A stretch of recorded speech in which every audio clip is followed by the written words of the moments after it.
Assalamualaikum warahmatullahi wabarakatuh.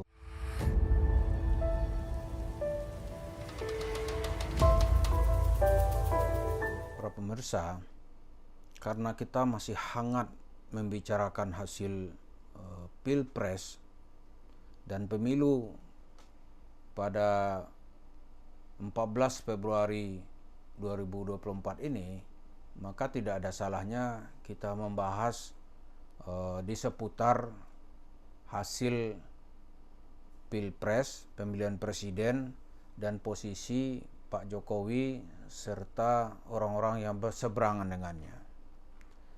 Dilihat kesimpulan kita pertama, siapa yang berkolaborasi dengan Jokowi pada tahun 2024 ini, maka dia akan mendapatkan tiket kekuasaan.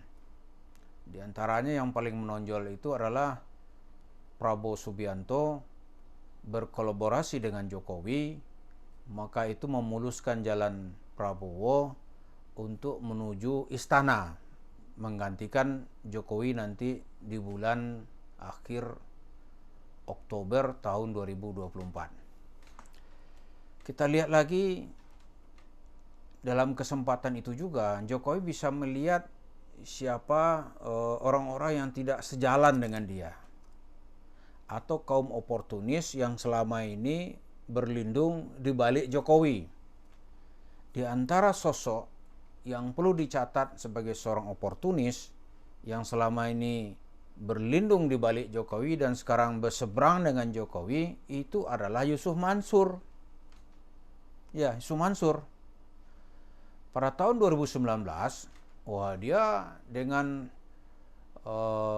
jiwa sebagai seorang pemenang berpidato dan berkampanye untuk memenangkan Jokowi dan Ma'ruf Amin dengan modal salawat.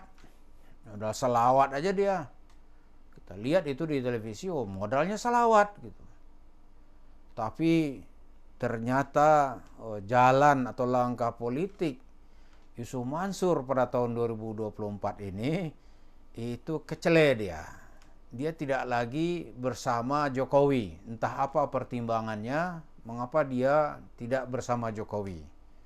Kalau dari sudut Jokowi, dia akan tahu ternyata orang ini bukan penyokong ideologi dan cita-cita yang mau dibawa Indonesia maju dalam versi atau konsep Jokowi, tapi ini ternyata seorang oportunis yang juga tidak kalah rakus dan haus akan kekuasaan. Jadi rupanya Sumansur melihat modal sedekah aja dia nggak puas-puas gitu. Dengan uang sedekah dia nggak puas-puas. Padahal uang sedekah ini dia kumpulkan dalam jumlah yang sangat besar. Kita lihat sekali dia tabligh akbar mengumpulkan uang sedekah itu bisa mendapatkan uang 2 miliaran. Seperti cerita Soeharto itu, sebentar Pak, dia bisa mengumpulkan uang 3 goni. Kalau 3 karung masih kecil itu nih, 3 goni gitu. Kalau 3 goni, kalau dalam cerita-cerita kaum debt collector yang menagih hutang kepada Yusuf Mansur, itu dia bisa mengumpulkan uang sekitar 2 miliar. Itu kalau dibanding dengan gaji anggota DPR, ya anggota DPR kan gaji pokok dan segala macam itu kalau dia tidak ikut cawe-cawe dalam proyek, itu kan ya dia dapat sebulan mungkin 150 jutaan gitu.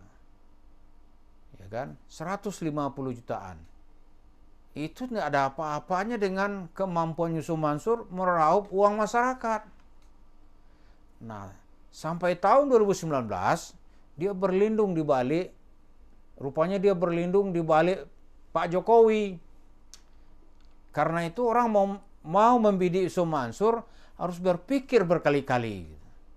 Misalnya kasus dia nipu di sini, dia membohongin orang di sini, ada kasus di pengadilan, ada ini gitu. Orang mikir gitu, ini jangan-jangan nanti kita berhadapan dengan tembok besar gitu. Tapi pada Pilpres atau pemilu 2024 ini, partai yang ditumpangi oleh Yusuf Mansur itu ternyata berhadapan dengan keras terhadap kebijakan atau perahu yang dibawa oleh Pak Jokowi. Di secara partai mereka saling berhadap-hadapan. Jokowi mengendos Prabowo Subianto dan anaknya Gibran Rakabuming.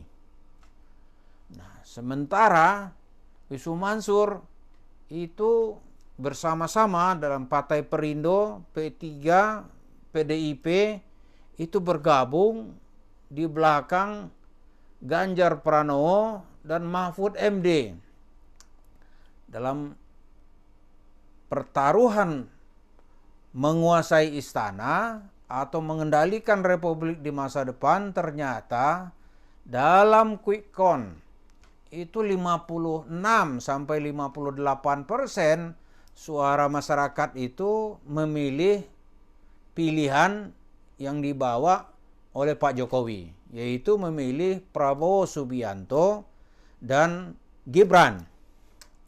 Lalu dari sudut pandang Pak Jokowi lagi, dia akan lihat itu, oh ternyata orang-orang ini bukanlah dari teman-temanku, gitu akhirnya kan.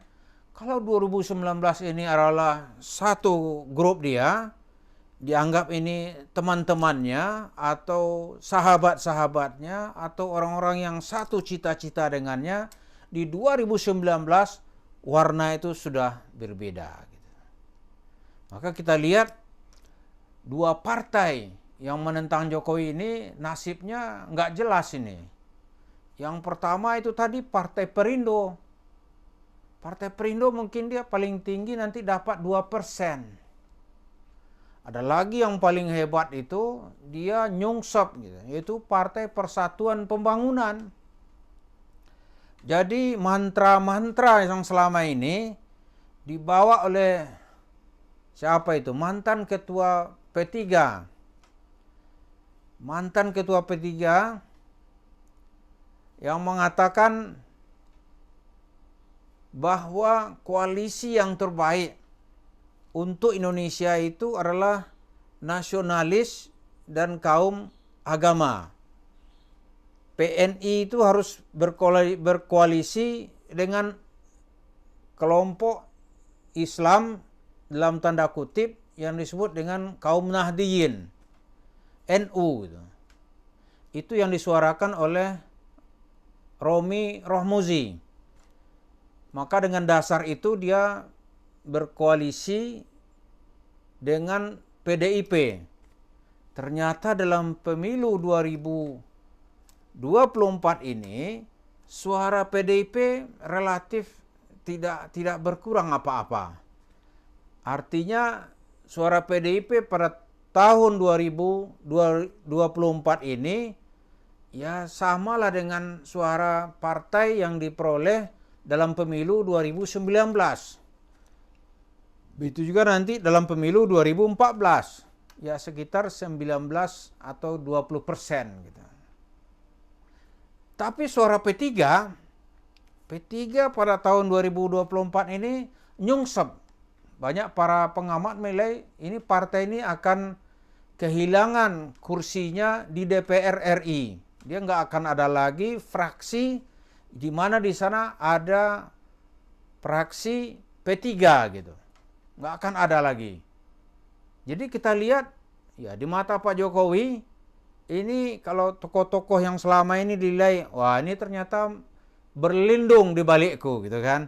Dia memanfaatkan nama Jokowi. Dan itu sekarang sudah terbuka dengan terang benderang pada pemilu 2024. Di antara yang memanfaatkan Jokowi itu adalah Yusuf Mansur. Itu sebuah keputusan yang telak gitu. Karena sudah terbukti kesempatan atau fasilitas sosial yang dimiliki oleh Yusuf Mansur selama ini ke depan nggak akan mungkin bisa dia miliki lagi. Nggak mungkin. Karena itu bagi Pak Jokowi yang menang dalam pemilu 2024 ini akan melihat ini tokoh selama ini ternyata kaum oportunis yang memanfaatkan kewibawaan politik dan kekuasaan yang dimilikinya. Dan ke depan tentu saja peluang dan pintu ini akan tertutup.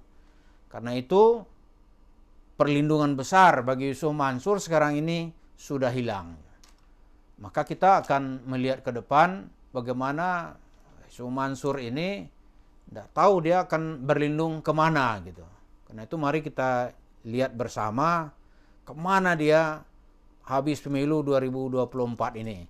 Kalau menurut hitungan kita, langkahnya akan makin terjepit dan rakyat akan makin tahu siapa ini orang yang sesungguhnya. Terima kasih. Assalamualaikum warahmatullahi wabarakatuh.